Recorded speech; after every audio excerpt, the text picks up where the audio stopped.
नमस्कार मित्रांनो, तुमचं पुन्हा एकदा स्वागत आहे आपल्या मराठी ट्रेडिंग या चॅनलमध्ये.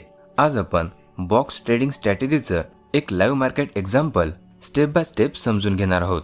या ट्रेडमध्ये फक्त पॅटर्न नाही तर मार्केटला कसं वाचायचं आणि योग्य एंट्री कशी शोधायची या गोष्टी आपण शिकणार आहोत. चला तर मग वेळ न घालवता पाहूया हा ट्रेड मी लाईव्ह मार्केटमध्ये नेमका कसा घेतला. आज मार्केट साधारण 200 पॉईंटने गॅप डाऊन ओपन झालं होतं, पण अवघ्या 1 तासातच मार्केटने एक स्ट्रॉंग रिकव्हरी दाखवली आणि प्रिव्हियस डे लो जवळ येऊन पोहोचला.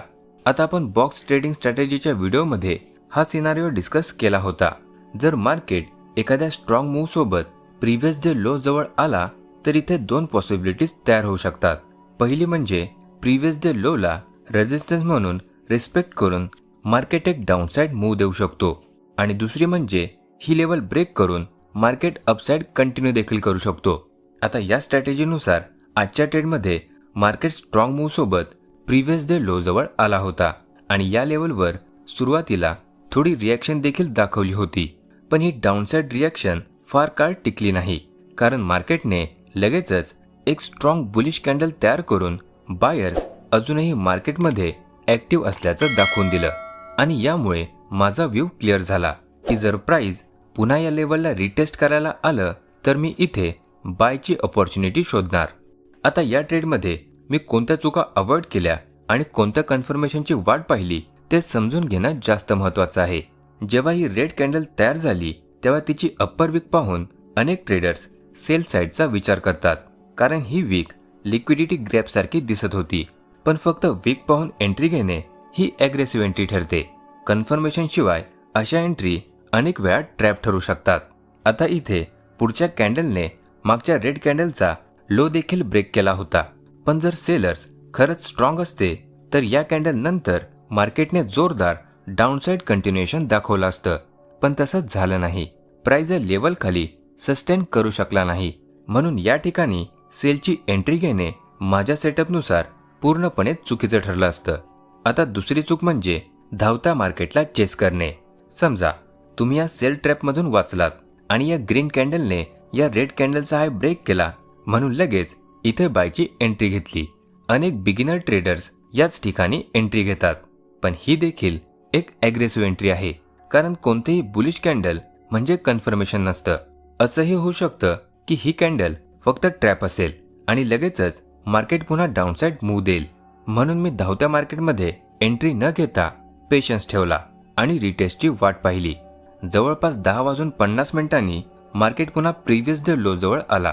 या रेड कॅन्डलने ही लेवल पुन्हा टेस्ट केली आणि महत्त्वाची गोष्ट म्हणजे या रेड कॅन्डलची बॉडी लेवल खाली क्लोज झाली नाही, म्हणजे मार्केटला ही लेवल ब्रेक करून खाली सस्टेन करता आलं नाही.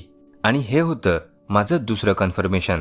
आता फक्त मला बायर्सची स्ट्रेंथ दाखवणाऱ्या एका स्ट्रॉंग बुलिश कॅन्डलच्या कन्फर्मेशनची गरज होती आणि पुढची ग्रीन कॅन्डल तयारी झाली, पण ती ॲव्हरेज होती, म्हणून मी या कॅन्डलमध्ये एंट्री नाही घेतली. पण यानंतर तयार झालेली कॅन्डल खूपच महत्त्वाची होती.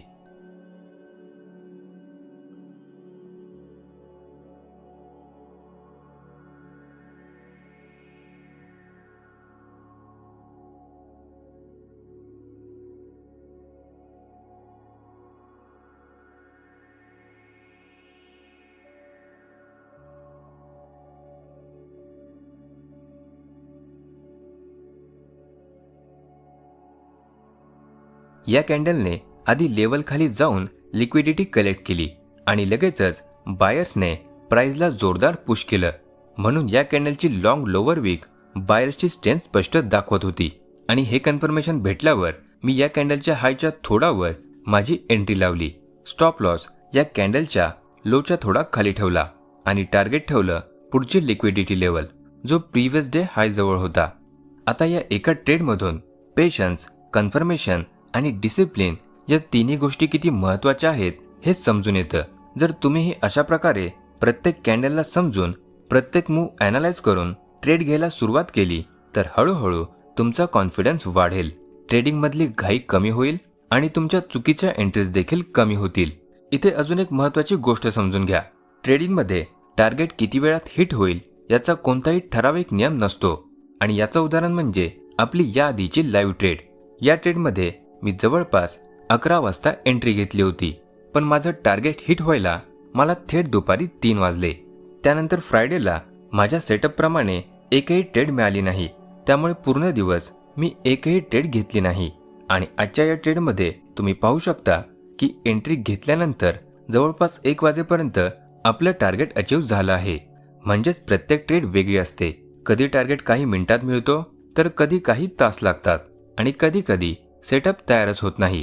म्हणून माझी तुम्हाला एकच विनंती आहे, रूल्स बनवा, पेपर ट्रेडिंग करा, बॅक टेस्टिंग करा आणि मार्केटला समजून घेण्याचा प्रयत्न करा.